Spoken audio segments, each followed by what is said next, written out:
Hi. Loud, mysterious, unexplained booms have persisted in the United States and around the world since at least January 2011. In the past 7 years, I have received reports from people in almost every state and province of Canada and from Europe, Mexico, Central and South America, Australia, and New Zealand. Some regions have had repeated unexplained booms every year since then, such as Alabama and Georgia in the United States. Yesterday, on Tuesday, November 15th, 2017, at 12:51 p.m. Central, residents in 5 counties in Alabama, all at the same time, called or communicated on Facebook and Twitter with law enforcement in the counties of Blount, Cullman, St. Clair, Calhoun, Walker, and Jefferson. And they lie between Birmingham and Huntsville, Alabama. Huntsville is home of the U.S. Army's Redstone Arsenal, NASA's Marshall Space Flight Center, and the U.S. Space and Rocket Center. The Redstone Arsenal contains a government and contractor workforce of about 40,000 people. Historically, Redstone was home to Operation Paperclip after World War II, where German rocket scientists were brought to the United States to develop ballistic missiles for America. The Redstone German design team eventually evolved into NASA. The National Weather Service in Birmingham posted on November 14th to social media, quote, "Loud boom heard. We do not see anything indicating large fire, smoke on radar or satellite. Nothing on USGS indicating an earthquake. We don't have an answer, and we can only hypothesize with you, maybe sonic boom from aircraft, maybe meteorite with current Leonid shower, question mark. But so far, the answers are still no to those possibilities." At about the same time, on November 14, 2017, Twin Falls, Idaho radio broadcaster 95.7 KEZ posted a question to listeners, quote, "Southern Idaho booms, where and what are they? Social media has been going crazy over the last 48 hours with inquiries about loud booms heard around southern Idaho. If you've lived in the Twin Falls area for any length of time, you are probably familiar with the occasional bouts of rumbles that we feel from time to time. It's not unusual for the booms to resonate throughout a building and shake windows, very similar to what you might feel during an earthquake, but these are not earthquakes according to the USGS. So what are they?" Close quote, KEZ 95.7 in Idaho.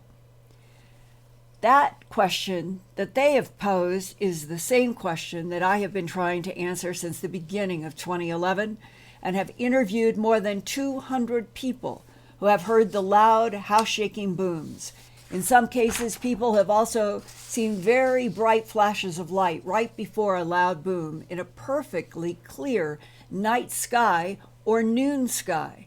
When authorities check out a list of possible explanations, the results go something like this.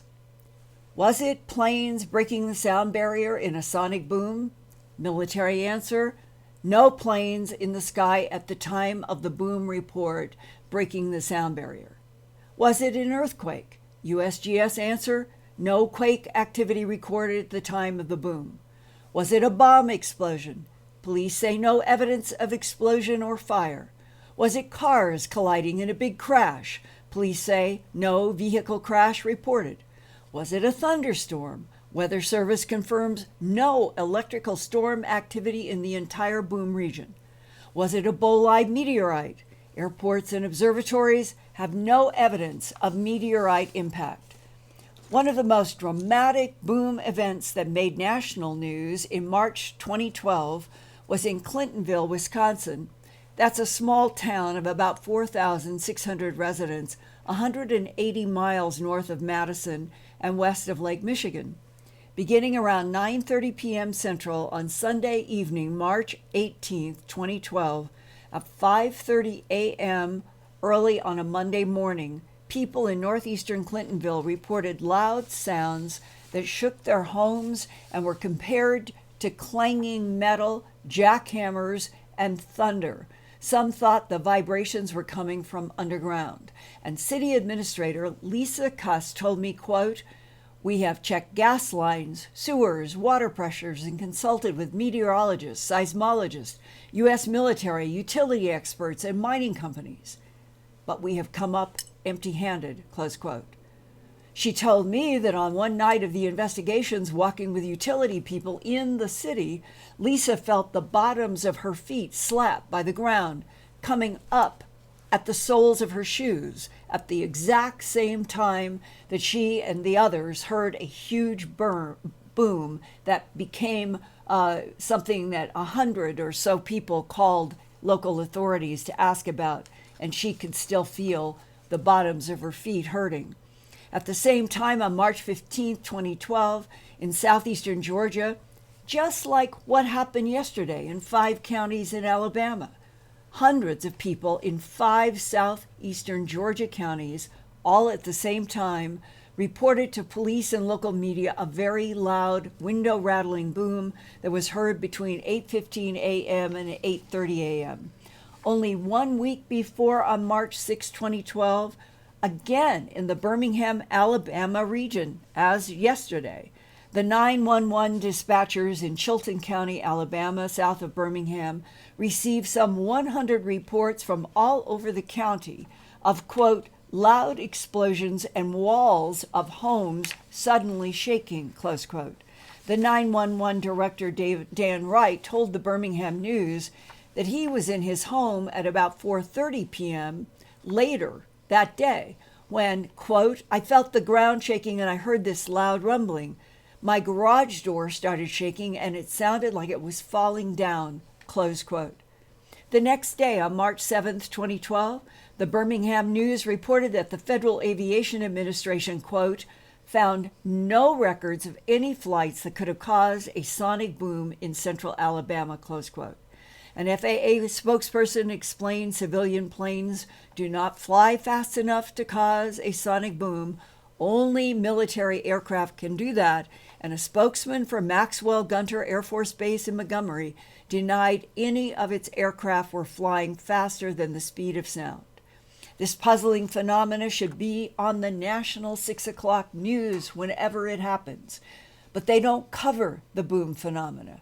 So I hope that all of you watching and listening to my Earth Files YouTube channel tonight will keep me posted on any unexplained boom phenomena where you live. Other high strangeness possibilities to consider. Could it be some kind of warfare? Invisible? Underground? Even other dimensional? Could it be that the possible booms, booms are possibly related to changes in the iron core of our planet if it is going to change its magnetic fields this century, the south to the north and the north to the south? That is speculation, but the high strangeness of all the persistent booms is not only in the United States, but it's around the world. So I welcome your help to keep up with what is happening.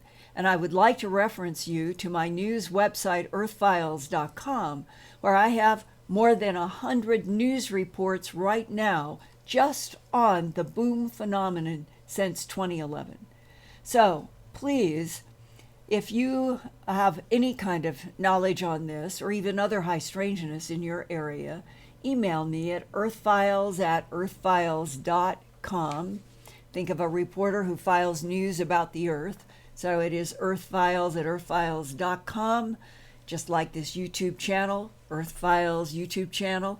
And I welcome hearing from people anywhere, because it is one way of finding out what is happening when it's not reported on the 6 o'clock news. And now I would welcome your questions and comments.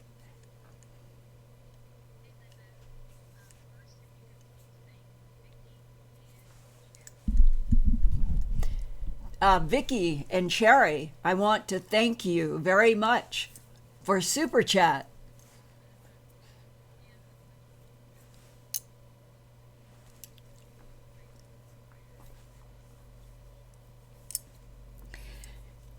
Could these booms around the world in both hemispheres for the last 7 years be actually related to some kind of a high strangeness warfare that could be going on between intelligences that are fighting each other between dimensions, including in this dimension?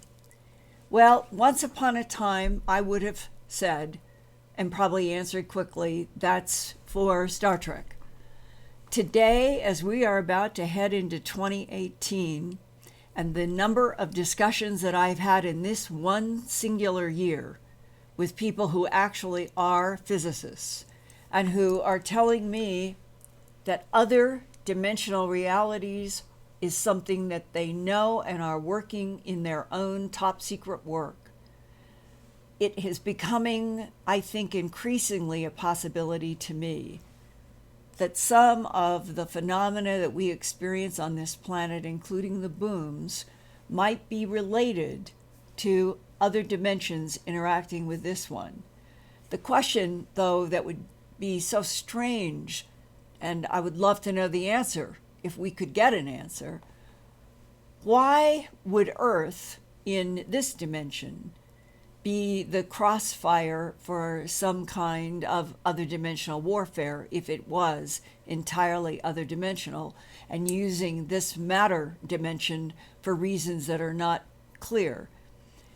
I just put this out as feeling like that other dimensional warfare is a possibility that really needs to be put out there on the chessboard now the more we are learning about our universe. So that is something that I ponder, and I have asked straightforwardly to some people who have been working in military or in physics. Do you have any firsthand knowledge that the booms are definitely related to some kind of warfare? Two different people, earlier this year and 2 or 3 years ago, I have had 2 or 3 people who are still active military who have contacted me about a number of high strangeness events, have said to me that they think that there is a secret war involving alien intelligences on this planet, perhaps throughout the solar system and beyond. Proof. That's what we need, proof. If there's anybody listening tonight or knows anybody who has some firm information about what could be behind these booms, could it be related to a secret war, please email me at earthfiles@earthfiles.com. Thank you. Another question.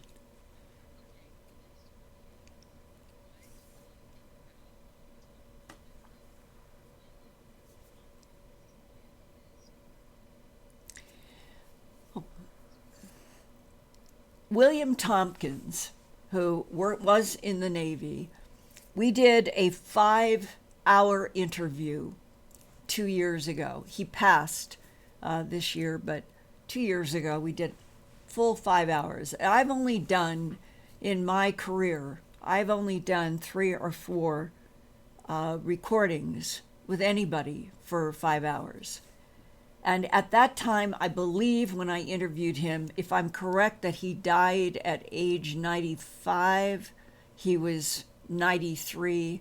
If he died at 96, he was 94, but it's somewhere in there. And his mind was sharp. He sustained a complex series of discussions about a lot of issues, ranging from what his understanding of the Nazi relationship with an alien presence was in World War II, how he came to be encouraged, I guess actually requested to join the Navy because the way it all started with him, he was a teenager. And his father would take him down to the Long Beach harbor in California to look at all of the military ships as we were getting into that period that was leading up to what became our entry into World War II with the December 7th, 1941 attack on Pearl Harbor. He was a teenager, and his father would take him into the harbor, and then he would be able to go home and make perfect scale models of every ship that he saw, and he loved doing it. And eventually somebody in Hollywood saw his work, asked if it could be put in a front store window, and the next thing that he knew is that his father got a phone call from a Navy admiral who asked to come and visit. And apparently they'd gotten the contact information for the creator of these scale models of the ships in the Hollywood store from the store management. That's how they connected. And William Mills Tompkins is his full name as he went by. He told me the long, involved story of the Navy people coming, sitting with him and his father, and telling him, we're sorry, we have to take those models out of the store in Hollywood. You're very accurate, and this could be used by our enemy. And so they did. They took out all of his scale models, but they also said, we could use your talent.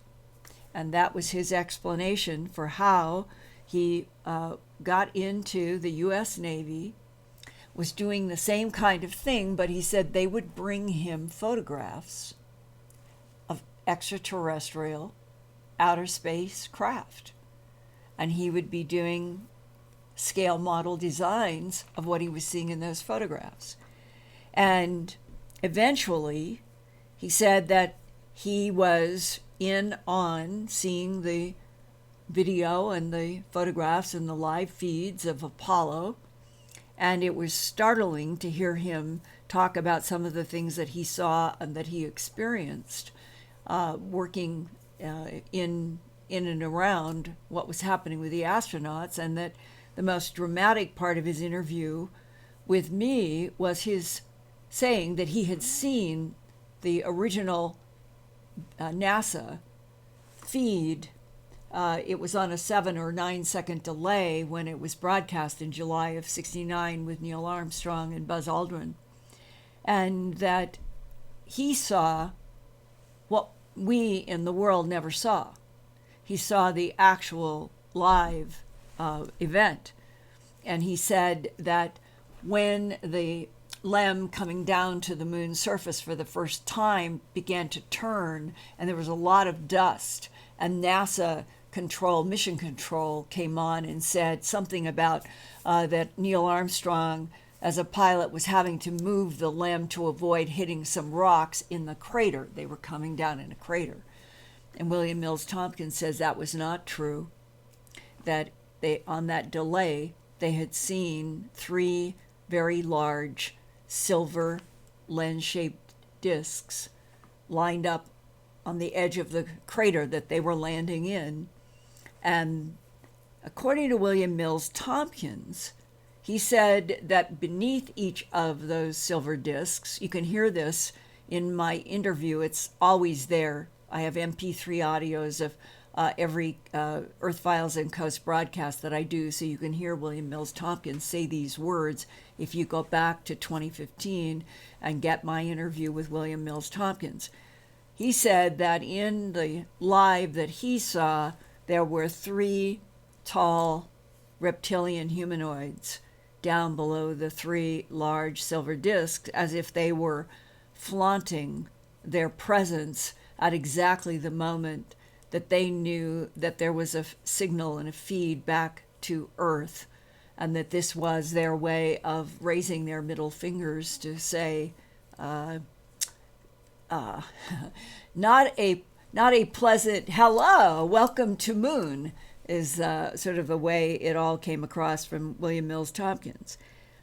In those 5 hours, we talked about many other subjects related to World War II, the Nazis, the whole Pienemunde development of the Vril craft, the relationship of the Vril craft to what he himself referred to as multiple types of alien intelligences, and described that just like we've heard from remote viewers, what I've heard from whistleblowers over the last 30 some years is that there are friends and there are enemies.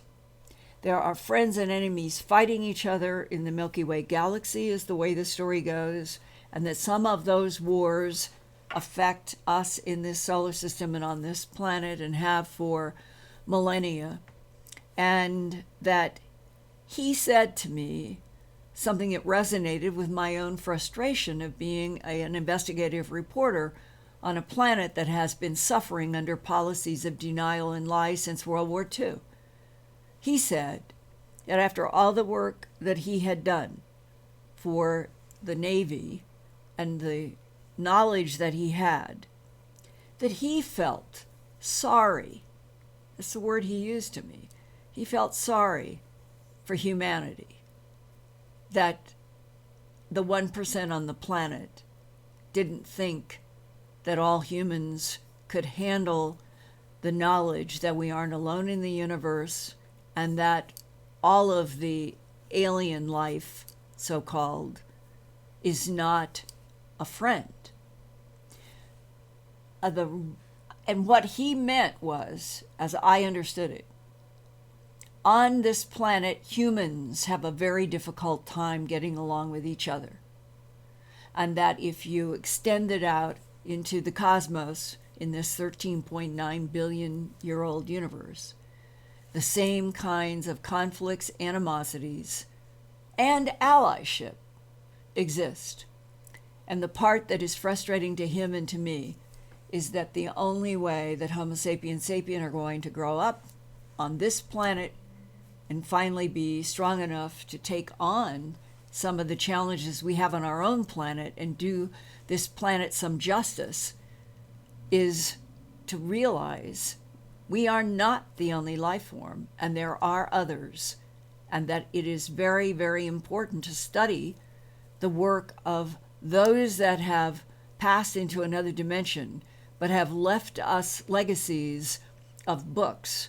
And that ranges from William Mills Tompkins to Jim Marrs' work and to many others. And I would say, as a final dot on the sentence to the question, I would urge everybody out there to go to earthfiles.com, go into the archive, do a search for William Mills Tompkins, and read the in-depth report that I did with him. Thank you. I'll take another question.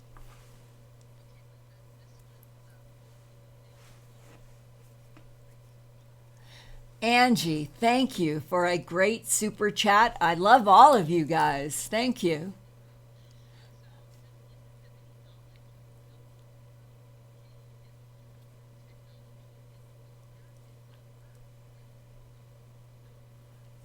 You know, that's actually a very good and very relevant question now. The question is, do I have knowledge about jump rooms on Earth, which I'll address in a moment, and is there any relationship between them and pyramids on this planet and beyond? Before 2017, I would not feel on somewhat firm ground in answering that question the way I'm going to answer it. But in this year of 2017, after 3 or 4 decades of trying to get to the bottom of all these complex issues, I have now 3 provable military sources. They have talked to me about their first-hand experiences with time travel. And they refer to time travel as being jumps. But how they do it is walking in a structure to a certain place, and then there is some kind of a refinement, and then they are at a different point in time. And that is the way I understand the metaphor for jump.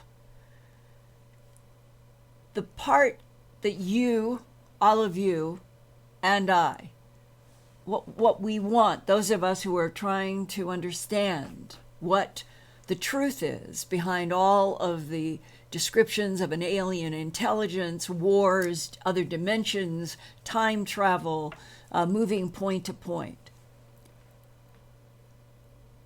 Why is it that our government and the governments of World War II still feel that it is necessary to keep all of this technology that they have clearly been able to back engineer up to a certain point anyway? Why do they feel that they must keep it all secret and hidden when there are people who are in the whistleblower category that are talking about it? They're not talking on TV, they're not talking on radio, and they're not talking in books, but they are talking to me and a couple other people that I know. And they have been able to show documents and certificates of various natures that satisfy me that they have served where they say they have served. And then the next step is that a lot of people will say, no, it's not possible. No, time travel is not possible. Well, in terms of quantum physics, it is. In fact, physicists will say that there really is no restriction on going into the future as well as to the past. So if we are doing that under the guidance and the tutelage of the alien presences that have been on this planet, and maybe we have some allies that have helped us back engineer, and maybe they're the ones who got us into Mars in the 70s, and it brings up this very interesting question. And the pyramids are hanging out there. Mars has a pyramid. We have pyramids on the surface of the Earth. I think without question there is a dark, large pyramid underground west of now Mount Denali, used to be Mount McKinley. I have hypothesized on the air, on Coast and Dreamland and Phenomena Radio, the possibility that an even more ancient intelligence, maybe going back 500 million years, that is sometimes referred to as the pyramid builders, that they're the ones who have the knowledge about that the pyramid structure itself can be placed at certain places in a magnetic grid and turn into self-activating machines that can produce instantaneous communication and energy just by their structure, the composition of what they're made of, which is not any natural stone found on Earth in the dark ones underground. And that there is probably a match between pyramids on this planet and on Mars and on the backside of the moon. Well, if that was an old ancient system, and subsequently in the last few million years there have been others that have been using Earth, harvesting genetic material, doing trade routes, taking things from our entire solar system and throughout the Milky Way galaxy. That's information that comes from remote viewers such as Lynn Buchanan. Then the idea that our planet has pyramid structures, and that I've talked with people who say they have time traveled using technology. It may very well be, even though it's not provable, and this is to the category of speculation, it may be that one of the undetected functions, abilities of pyramids above ground and below ground may be to serve time travelers as well. Any way you cut it, as far as I can report, feeling that there is enough substance from people who have proved to me they are who they say they are, I can just say this much. I think it is true that the archaeology in Antarctica, which we have not been introduced to publicly yet, but includes one or more pyramids, with hieroglyphs, match the pyramid or pyramids and hieroglyphs on Mars in the northern hemisphere in Cydonia that match pyramids and architecture and hieroglyphs on the backside of the moon. And for those of you who are as puzzled as I am about why we can't be told the truth of these kinds of descriptions that are coming from people who seem to have firsthand knowledge, what do we do as a civilization? What do we do as Americans in the United States to convince our government that it is way past time to tell us the truth? Thank you for being here with me tonight. I look forward to having these exchanges with you as we go through from 2017 into 2018 with the question, what in the world is this next year going to bring?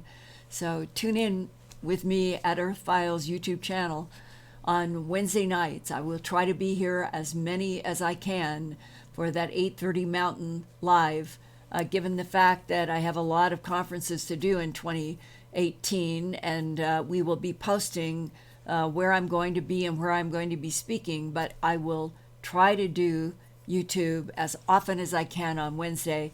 And thank you. I very much welcome your emails, your questions, and being able to talk with you on Wednesday nights. Thanks.